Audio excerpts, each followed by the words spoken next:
Hello, and welcome to Notes from the Conservatory, a podcast from the Bob Cole Conservatory of Music at California State University, Long Beach. I'm your host, Richard Cooper. This podcast chronicles conversations and interviews with our faculty, students, and guest artists.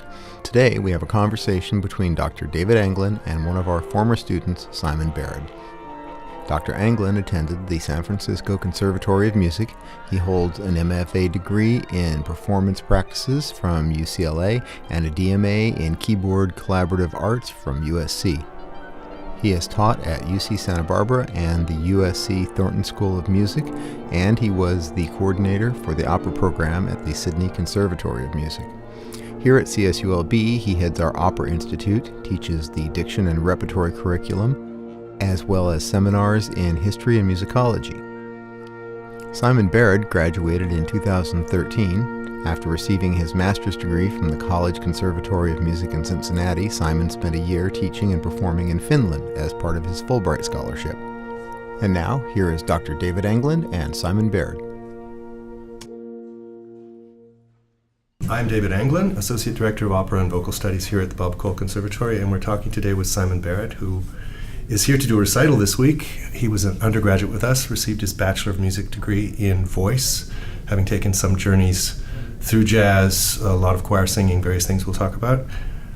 He went on to the Cincinnati College Conservatory of Music, where he got a master's degree, and he's returned from a year in Finland as a Fulbright Scholar. So, Simon, welcome back. Thank you. It's great to be here. We're here to just talk, and it occurs to me that the audience is possibly your colleagues, your younger colleagues, who would be interested in knowing what you did when you left. Mm-hmm. So first, how would you compare your experience as an undergrad in a small school to CCM, big school? Mm-hmm. The College Conservatory of Music is CCM. It's the acronym for the music school at University of Cincinnati. Well, CCM definitely changes the level of attention. There are all kinds of agents and directors and quite famous people actually who come to CCM to see CCM singers and to audition CCM singers. In fact, outside of the big cities, I think Cincinnati is probably the smallest city that has the highest concentration of young artist auditions. So there's more pressure in going to Cincinnati, but also Cincinnati is still not the professional world, and there's only increasing competition and increasing pressure as you go. So what I would say about starting at some place like Long Beach is it gave me a chance to feel like I was getting some attention when I actually didn't know at all what I was talking about. And you spent some time in jazz, or you started here with an interest in jazz, right? Yeah. Is that what you... That's why I came to Cal State Long Beach. I came because I was a fan of Pacific Standard Time, the premier vocal jazz ensemble at the music department here. I sang jazz in high school. I wanted to study with Christine Guter, the director of Pacific Standard Time, as well as the head of vocal jazz. And so I started that route, and then was slowly taken over to the dark side of classical singing. My teacher, Marveli Cariaga, introduced me actually to my very first art songs and arias. I did not know what an aria or even an opera was when I arrived here at 18 years old. I got so much from Cal State Long Beach. I was in vocal jazz ensembles, I was in choirs, I was in operas. Many of these things I did way before I was actually ready or prepared.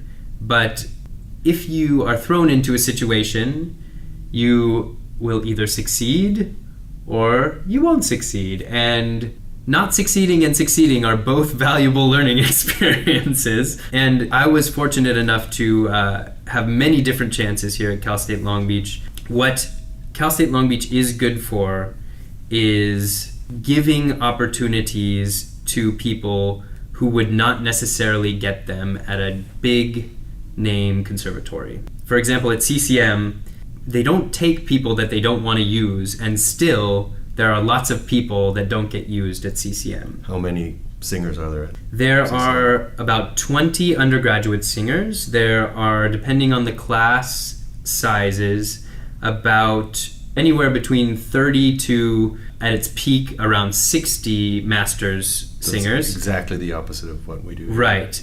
There are about 8 doctoral students and about 16 artist diploma students at any given time, with fluctuations, of course. Undergraduates sing an undergraduate opera at CCM that was previously unsupported. Actually, all the productions here at Cal State Long Beach are unsupported. Yeah. Unsupported as in no one tells us when to go on and off stage. We don't have stage managers in every rehearsal. We don't have a conductor in every rehearsal. We have to take down the stage ourselves. Staging notes. No. I mean reconstructing the pit after the show's over.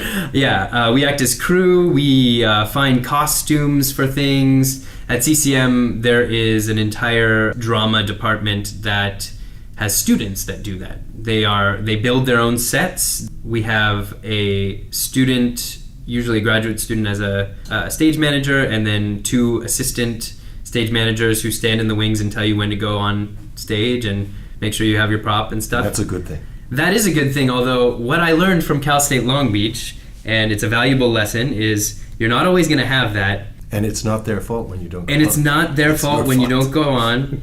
And it's also important to know when you go on, what prop you need, what costume you're wearing at any given time. These are things that I had to know at Cal State Long Beach because the show would collapse if I didn't go on stage. No one was telling me when to go. I just had to go, and the show would stop if I didn't. And so, all that being said, Cal State Long Beach is a great place to fumble through the beginnings of what opera is and what jazz is and what choir can be. And then, once you fumble through those first steps, to actually get to a point where you're making quite good music, which is kind of the magic of Cal State Long Beach. I haven't really figured it out yet, but the inexperience on stage here is astounding, but the level of performance and production is also equally as astounding. You know, I think every kid has a different path. Mine was not a genetic predisposition for music. I actually started music playing piano when I was a kid. My parents put me in piano lessons, but it was never a priority for me. I'm glad that I have it because now I can play a little bit, but the real serious love of it started in choir in elementary school through my public elementary school, just singing with Jim Petrie, actually, who still is one of the well-known elementary school music teachers in Long Beach. I started singing in choir there. I continued into middle school and then high school. And actually, my parents are big lovers of jazz. And so that's where the jazz came in. I've been exposed to lots and lots of jazz from home, not so much classical music, and I had some catching up to do when I got to college, but the love of jazz kind of came from my parents, and the love of music and choir kind of led me to it. And did the jazz chops as a singer help you? Absolutely. In what way? Absolutely. I could give you how it's helped me at every single point in time. When I was here at Cal State Long Beach, it helped me participate in far too many ensembles. It has continued at CCM, learning new music and learning hard music, and also just the accuracy that is practiced in vocal jazz, and especially a vocal jazz ensemble like Pacific Standard Time, and the attention to detail is extremely important in classical music as well.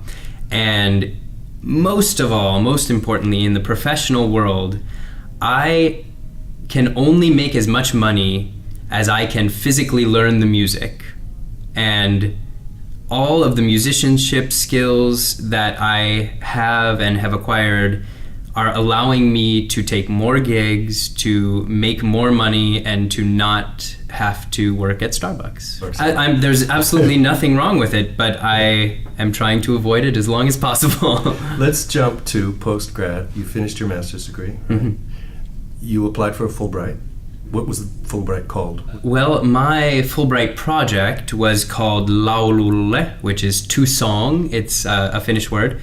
It was a Finnish and American song exchange. This is your invention? This was my project, and I applied for a research study grant, which is pretty much the only grant that's given to students or recent students. The rest of the grants are usually given to scholars who have significant background in education. Were you there as a student? Did you attend an institution there, or did you? I did not. I kind of did a design your own Fulbright, which I don't know how common it is outside of Finland, but it's not very common inside of Finland. Of all the other research study grantees who were around my age, most of them were doing a master's in Finland, so they were starting their first year. And a few others were doing research at an institution, and one other was doing a specific wood study program. She was an architect. So everyone had a program they were in. Actually, a friend of mine named Elisa Repo, she was a Fulbrighter in the United States, and we would go get coffee pretty much every day because I made my own schedule.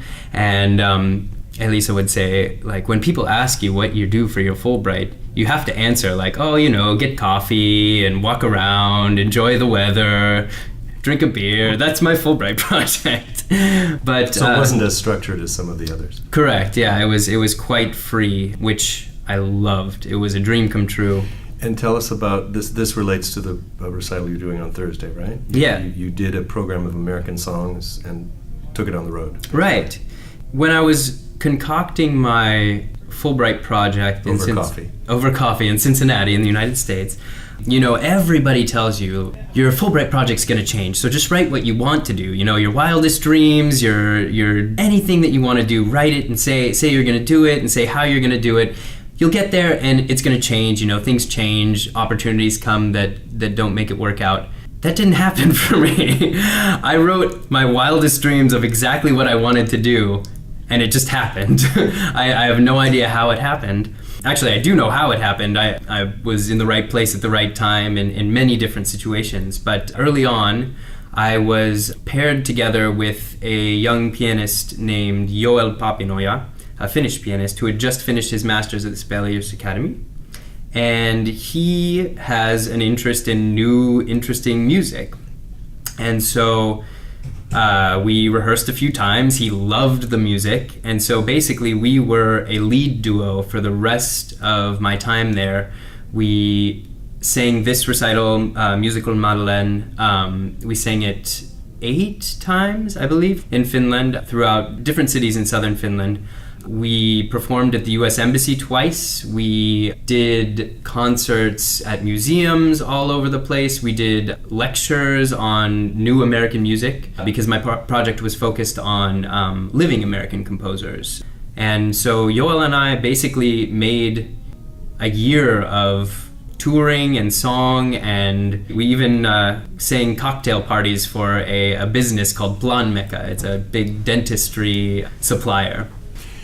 And the itinerary and the gigs basically were arranged because you had a Fulbright, or did you have to? No, Fulbright did absolutely nothing. Fulbright in Finland, which is great, and also makes it difficult, is they are very hands-off. You go there, you set up the bank account, and you get a transfer of money into your account every month, and they say, go be free and do what you want to do.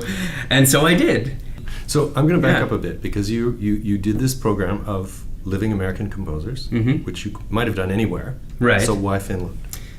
That's a good question. When I was making my project, it had to do with an interest in Finnish music, which this program also includes a few Finnish songs. And I learned tons and tons of Finnish music while I was there. But after I got there and discovered what a ripe market it is for American music, I backtracked and made another reason why I should do American music, and that is, in Finland, everybody speaks English super well, except in some small towns and some older people, but their English and level of English comprehension and level of English speaking is world class, amazing. You can easily live there for your entire life and never speak a word of Finnish. And you have the impression that this recital worked because of that? Yeah, absolutely.